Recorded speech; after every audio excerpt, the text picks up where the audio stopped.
Welcome to the WRAL Daily Download. I'm Jalen Jones.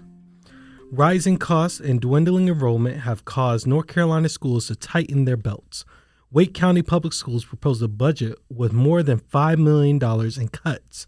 The state's biggest school district is laying off more than 100 special education teachers to save an additional $18 million. WRAL Education Insider Emily Walkenhorst sat down with me to talk about this budget crunch and a significant ruling on a major lawsuit on our WRAL YouTube channel. Here's that conversation. Emily Walkenhorst, thank you so much for spending some time. Our amazing, fantastic education reporter. You had a busy day. We're recording this on April 9th. You had a busy day yesterday. A lot of meetings, a lot of things. Really busy week as well. Busy couple weeks. Let's talk about this. I was reading your web article talking about Wake County budgeting, and you specifically had in there, you were talking about by law, the state is tasked with funding education while counties are tasked with funding facilities. Both fund both, and county funding of education has risen at a much faster rate in recent years than state education funding. Expound upon that. Right. So basically, counties are picking up a bigger tab of all of this. And I don't want to minimize what the state is doing. Funding has increased from the state. And they do put, hundreds of millions of dollars, especially through the lottery, every year toward like school construction. But we also know that counties, say they have, billions of dollars in construction needs. And but they're actually spending more on education than they are on facilities. And that education number is now like $4.6 billion, I think is what it was last school year. So that's a huge increase from, 3-some billion, 5 to 10 years ago. Wow, that is a lot of money. We're talking about billions of dollars and talking about the drop of the buckets, and also specifically talking about facilities as well. Construction costs has risen. Now, it's especially with the war in Iran, the price of gas and running buses and other equipment has risen up, and that kind of more so falls on the county to pay, correct? Somewhat. So, they do get some funding from the state in regards to transportation, bus drivers, things like that. But counties themselves are who negotiate fuel prices. So, not every district pays the exact same amount. They try to buy in bulk. And then districts are a little bit different in how they do that, because the bigger your district is, you buy in bulk, but, you can, it's not like in a small county where you can buy in bulk. And since you don't have a ton of buses, that fuel might actually last you a little bit longer. So if you buy at a lower price, you can kind of stay on that lower price for just a little bit longer. That's how it's been explained to me from the state. So there are some variations from the county. Counties are also responsible for a lot of school construction, and that has just skyrocketed. So Wake County especially is still building schools. A lot more rural districts are building schools as more of a rebuild. So, they're not necessarily opening schools all the time in some of the more rural areas where the population isn't booming, but they have to replace an old school with a new one. And the costs are just astronomically different than they were before. I talked with DPI last week, and if I recall correctly, they said the cost of building a new school is like 50% higher than it was just 5 years ago. Oh, wow. That's a big number as well. So let's bring this back to the metro Wake County as well. So with Wake County, the budget is getting bigger, but they're still having to make cuts. Explain that process to me a little bit.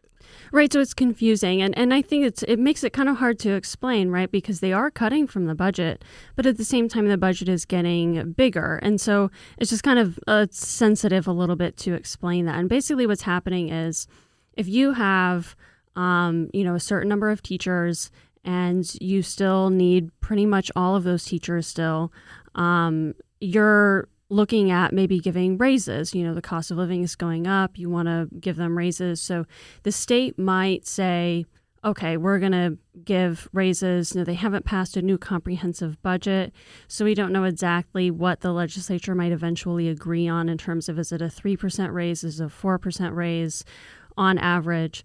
Well, the local school system has a bunch of teachers who are not funded by the state because maybe they fund them through federal grant programs for Title I or something like that, or maybe they use county funds to pay for them. So if the state is raising the salary for all these other people, well, now the county needs to also raise salaries for those people too. And all of that is going to combine to generally increase the size of the budget. Mm-hmm. But then you also have to account for revenues. So if your enrollment isn't growing, you actually don't get more revenue because most state and federal funding is on a per pupil basis. They kind of look and say, okay, you have X number of kindergartners next year. So this is how many kindergarten teachers we're going to give you. And they kind of do that for a bunch of different items. And so if your number is the same, like we're still have the same number of students next year, you get the same amount of money. Okay. So it's one of those things where the cost of doing business is going up because maybe you have to pay higher salaries now.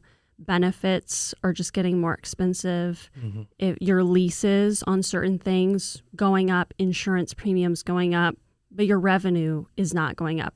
So they have to increase their budget to afford those cost increases, but they have to cut also because they don't have quite enough money to actually cover all of that. Let's take a quick break. When we come back, we'll have more from our conversation with WRAL Education Insider Emily Walkenhorst. Stick around. Welcome back to the WRAL Daily Download. Here's more from my conversation with WRAL Education Insider Emily Walkenhorst about the budget crunch facing North Carolina schools.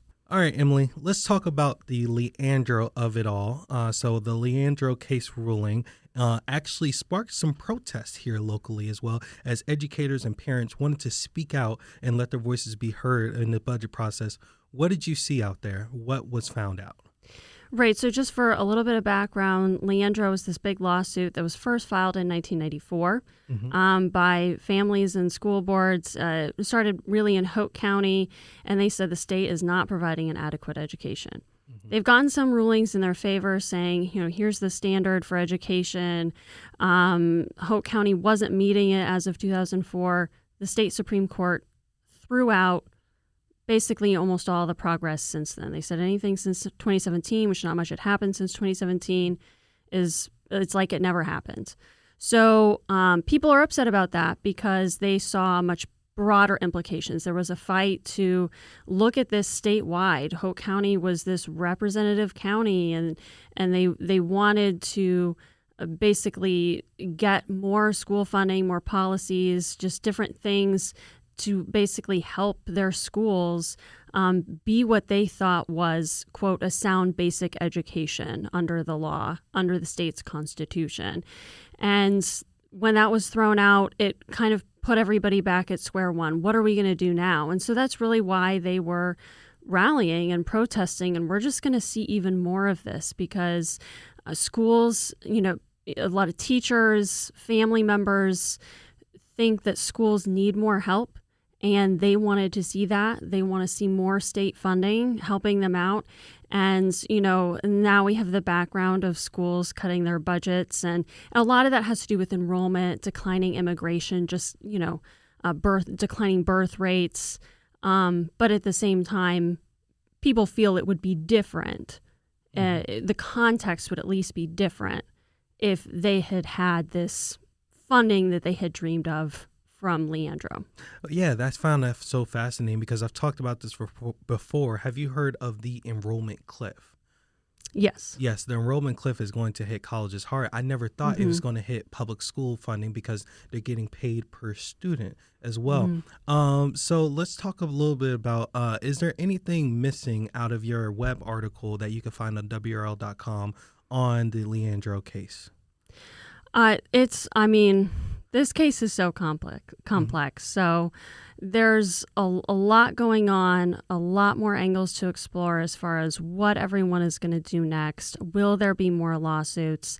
And we talked to Rob Leandro on Friday, the original plaintiff in this case. He was 14 when it was filed, and he wants to see more lawsuits filed. So it'll be interesting to see what that looks like going forward. And you can learn a lot more about the background of this case on WRAL.com, what even was the Leandro plan, but then also why the Supreme Court decided to throw it out.